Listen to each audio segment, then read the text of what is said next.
डकी भाई के बाद अनस अली और इकरा कंवल पे भी एफआईआर हो चुकी है और इसके साथ साथ मुदस्सर हसन और हसनैन शाह नाम आ रहे हैं हमारे सामने। हम उनको नहीं जानते, बट ये वही लोग हैं जिन लोगों ने बैटिंग ऐप्स को प्रमोट किया है, जिसमें कोटेक्स भी शामिल है, बायनोमो भी शामिल है।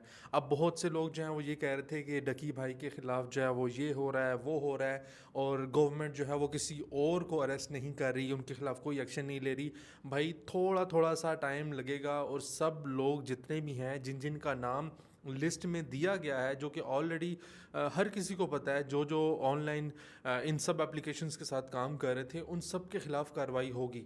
अब ऐसा नहीं है कि एनसीसीआईए जो है वो बग़ैर प्रूफ के, बग़ैर इन्वेस्टिगेशन के हर किसी पे जो है वो एफआईआर करने लग जाए, हर किसी को जो है वो अंदर कर दे। ऐसा कुछ भी नहीं होगा। जैसे डकी भाई का केस स्टार्ट हुआ है, इसी तरह बाकी सब केसेस जो हैं वो भी स्टार्ट होते जाएंगे। अब यहाँ पे सवाल ये पैदा होता है कि क्या क्रिप्टो करेंसी के जो कंटेंट क्रिएटर्स हैं या केओएल्स हैं, उनको यहाँ पे घबराने की ज़रूरत है?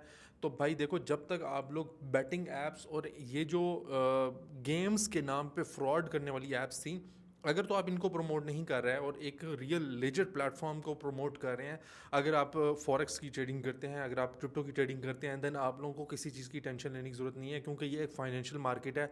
इसका बैटिंग से कोई लेना देना नहीं है।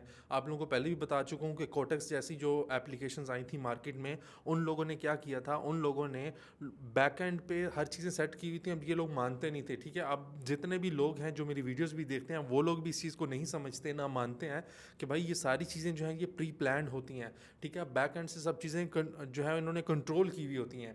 ऐसा नहीं होता कि मार्केट जो है वो इनके अकॉर्डिंग चल रही होती है या लाइव मार्केट चल रही होती है। सारी चीज़ें प्री प्लान की होती हैं, जिस वजह से लोगों को नुकसान होता है।